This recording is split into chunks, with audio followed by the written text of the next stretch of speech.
महाभारत के कई ऐसे रहस्य हैं जिनके बारे में बहुत कम लोग ही जानते होंगे। महाभारत में दुर्योधन कौरवों का बड़ा भाई था। धर्म ग्रंथों के मुताबिक दुर्योधन अधर्मी और मूर्ख था। वह अपने मामा शकुनी की बातें मानता था और उसी के बताए रास्ते पर चलता था। दुर्योधन के घमंड और जिद की वजह से महाभारत युद्ध शुरू हुआ था। आज हम बात करते हैं कि आखिर दुर्योधन ने क्यों उठाई 3 उंगलियां। दोस्तों, अगर हम बात करें महाभारत युद्ध में श्री कृष्ण की भूमिका की, तो महाभारत में श्री कृष्ण भगवान की भूमिका एक सफल राजनैतिक की तरह थी। श्री कृष्ण जी का अवतार ही हुआ था। उस समय के अत्याचारी और अधर्मियों का अंत करने के लिए और धर्म की स्थापना के लिए महाराजा कंस, युवराज दुर्योधन, शिशुपाल जो भी राजा अधर्म और अत्याचार के प्रतीक थे, उनका सर्वनाश करना और पृथ्वी पर धर्म की स्थापना करना। दोस्तों, भगवद गीता में यह स्पष्ट रूप से भगवान कृष्ण ने कहा है कि लक्ष्य महत्वपूर्ण है, न कि वहां पहुंचने का रास्ता। महाभारत में भगवान कृष्ण का पहला लक्ष्य धर्म की रक्षा करना और अधर्म का नाश करना था। धर्म की रक्षा के लिए कृष्ण नियमों को तोड़ने से भी पीछे नहीं हटे। कहा जाता है कि महाभारत के युद्ध में भगवान श्री कृष्ण ने अर्जुन और दुर्योधन को 2 विकल्प दिए थे। एक यह कि वो भगवान कृष्ण को चुने जो कि निहत्थे होंगे, या फिर भगवान श्री कृष्ण की नारायणी सेना को चुने जो कभी नहीं हारी थी।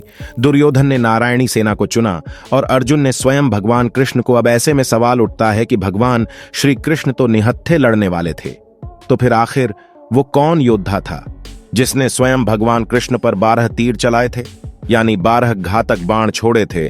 तो आपको बता दें, वो कोई और नहीं बल्कि स्वयं सूर्यपुत्र कर्ण थे। तो चलिए जानते हैं आखिर उस समय हुआ क्या था जब कर्ण और अर्जुन आमने सामने थे। दोनों के बीच भयंकर युद्ध हो रहा था। दोनों योद्धा एक दूसरे पर कई सारी असीम शक्तियों का प्रयोग कर रहे थे, कई सारे घातक बाण चला रहे थे। कर्ण की रणनीति यही थी कि वो अर्जुन को खत्म करना चाहते थे और अर्जुन ये चाहते थे कि वो कर्ण का खात्मा कर दें, क्योंकि दोनों में बचपन से ही प्रतिस्पर्धा थी। दोनों ही एक दूसरे को सर्वश्रेष्ठ धनुर्धर मानते थे। फिर वो समय भी नजदीक आ गया जब कर्ण ने अर्जुन को हराने के लिए सर्प बाण चलाने का निर्णय लिया। इस बाण को कर्ण ने कई वर्षों से अर्जुन पर प्रहार करने के लिए रखा हुआ था। वास्तव में ये बाण पाताल लोक में अश्वसेन नाम का एक नाग था। उसका था, जो अर्जुन का परम शत्रु था और उसकी शत्रुता का मुख्य कारण था। खांडव वन में अर्जुन ने उसके पूरे घर को उजाड़ दिया था और सर्प जो रह रहे थे खांडव वन में, उनको वहां से हटा दिया था। अश्वसेन तभी से अर्जुन को मारने के लिए मौके की तलाश में था। कई सारे धार्मिक सीरियल्स में, जैसे महाभारत धारावाहिक आपने देखा होगा, जिनमें कहा जाता है कि उन्हें तक्षक नाग मारना चाहता था। महाभारत के विवरण विभिन्न ग्रंथों में उन्हें अलग अलग नामों से दर्शाया गया है। कोई अश्वसेन कहता है तो कोई तक्षक नाग, और मुख्य युद्ध के तौर पर अश्वसेन ने पहले ही कर्ण के बाण को चुन लिया था, क्योंकि वो जानते थे कि सिर्फ और सिर्फ कर्ण ही अर्जुन को मार सकते हैं। वो मौके की तलाश में थे। कर्ण को सर्प बाण का प्रयोग करते देख अश्वसेन खुद उनके बाण पर जाकर विराजित हो गए। कर्ण ने अर्जुन पर तीर का निशाना चलाया। अर्जुन बाण का रूप धारण किए नाग को पहचान नहीं पाए, जबकि अर्जुन का रथ चला रहे उनके सारथी भगवान श्री कृष्ण ने अश्वसेन को तत्काल ही पहचान लिया और अर्जुन के प्राणों की रक्षा के लिए भगवान श्री कृष्ण ने अपने पैरों से रथ को भूमि पर दबा दिया। रथ का पहिया जमीन में धंस गया, घोड़े बैठ गए और तीर अर्जुन के गले की बजाय उसके मस्तक यानी कि मुकुट को छिटक कर धरती पर जा गिरा। इस तरह भगवान श्री कृष्ण ने अर्जुन को बचा लिया। अर्जुन और भगवान श्री कृष्ण रथ के धंसे पहिए निकालने के लिए नीचे उतरे। तभी मौका देखकर कर्ण ने अर्जुन पर वार करना शुरू कर दिया और तभी अर्जुन की ढाल कोई और नहीं बल्कि स्वयं भगवान श्री कृष्ण बने। उसी समय मौके पर 12 तीर यानी 12 घातक बाण जाकर श्री कृष्ण के शरीर में धंस गए। पूरी सृष्टि के रचयिता भगवान विष्णु के अवतार स्वयं भगवान श्री कृष्ण ने उन बाणों के घाव को सह लिया।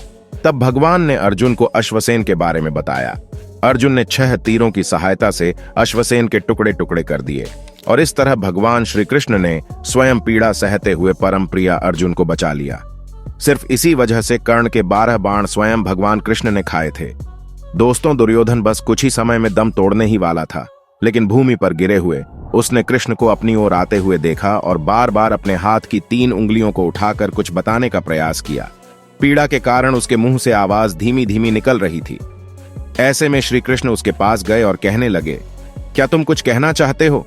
तब दुर्योधन ने कहा कि उसने महाभारत के युद्ध के दौरान 3 गलतियां की है। इन्हीं गलतियों के कारण वह युद्ध नहीं जीत सका और उसका ये हाल हुआ। इस पर दुर्योधन ने जवाब देते हुए कहा कि उसने कुरुक्षेत्र में सिर्फ 3 गलतियां की थीं, जिसके कारण वो ये युद्ध हार गया। अगर ये गलतियां ना करता तो जरूर जीत जाता। दुर्योधन ने अपनी पहली गलती बताते हुए कहा कि उसने स्वयं नारायण को न चुनते हैं, उनकी नारायणी सेना को चुना, जबकि खुद श्री कृष्ण ने दुर्योधन को यह विकल्प दिया था। अगर दुर्योधन ने श्री कृष्ण को चुना होता तो उसकी जीत सुनिश्चित हो जाती, मगर उसने नारायण को न चुनते हुए उनकी नारायणी सेना को चुना। दुर्योधन की दूसरी गलती ये थी कि वो अपनी माता गांधारी के बार बार कहने के बावजूद बिना कपड़ों के उनके सामने नहीं जा पाया। माता गांधारी को महादेव की तपस्या के बाद ये वरदान मिला था कि वो जिस किसी को भी अपने नेत्रों की पट्टी हटाकर नग्न अवस्था में देखेगी, उसका शरीर वज्र की तरह हो जाएगा। युद्ध से पहले गांधारी ने दुर्योधन को नग्न अवस्था में अपने सामने बुलाया था ताकि वो दुर्योधन के शरीर को वज्र की तरह शक्तिशाली बना सके। मगर जब भगवान श्री कृष्ण को इस बात का पता चला तो उन्होंने दुर्योधन से कहा कि ऐसे कैसे तुम अपनी माता के सामने नग्न अवस्था में जा सकते हो। इसके बाद दुर्योधन अपने शरीर पर केले के पत्ते लपेटकर अर्धनग्न अवस्था में माता गांधारी के सामने चले गए, जिसके चलते माता गांधारी की दृष्टि से दुर्योधन के शरीर का निचला भाग वज्र का नहीं हो सका। आखिरकार युद्ध में भीम ने दुर्योधन के शरीर के उसी हिस्से पर वार करके उसे मारा जिस हिस्से को उसने केले के पत्ते से ढांका हुआ था। माता गांधारी की दृष्टि उस जगह पर नहीं पड़ सकी थी। दुर्योधन अपनी तीसरी गलती बताते हुए कहा कि वो युद्ध में सबसे आखिर में लड़ने गया।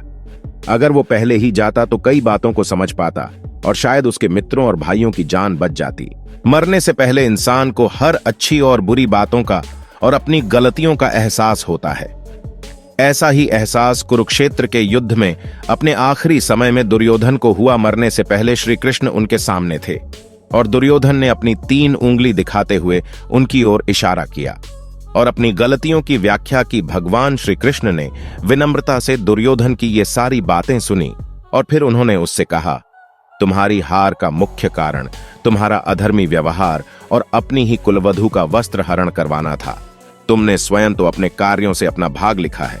दुर्योधन श्री कृष्ण के कहने का तात्पर्य यह था कि तुम अपनी इन 3 गलतियों के कारण नहीं हारे, बल्कि तुम अधर्मी हो, इसीलिए हारे। तुम अपने कुलवधू का ही वस्त्र हरण करवा रहे थे। तुम पांडवों को नीच दिखा रहे थे। तुम्हें सिर्फ और सिर्फ तुम्हारा अहंकार लेकर डूबा है निर्दय दुर्योधन। वैसे भी दोस्तों, भगवान विष्णु ने धरती पर तब जन्म लिया जब जब अधर्म और अत्याचार बढ़ा है। अब तक भगवान ने 9 अवतार लिए हैं, लेकिन माना जाता है कि कलयुग के अंत में भगवान का 10वां अवतार भी होगा। भगवान श्री कृष्ण को विष्णु जी का 8वां अवतार माना गया था और वह भगवान के परमावतार माने गए, यानी सारे ही गुण भगवान के इस अवतार में शामिल थे। श्रीमद् भागवत में श्री कृष्ण ने कहा है कि धरती पर जब भी अधर्म बढ़ेगा वह जन्म लेंगे। विष्णु पुराण में भगवान के 10 मुख्य अवतार बताए गए हैं और 10वां अवतार होगा कल्कि अवतार, यानी भगवान स्वयं धरती पर आएंगे। लेकिन हम स्वयं भगवान को नहीं पहचानेंगे, हम खुद स्वामी नारायण भगवान से लड़ेंगे। तो आपको कैसी लगी आज की जानकारी कमेंट सेक्शन में जरूर बताएं। इसी के साथ वीडियो को लाइक करें, शेयर करें और चैनल को सब्सक्राइब करना ना भूलें। अंत तक हमारे साथ बने रहने के लिए धन्यवाद।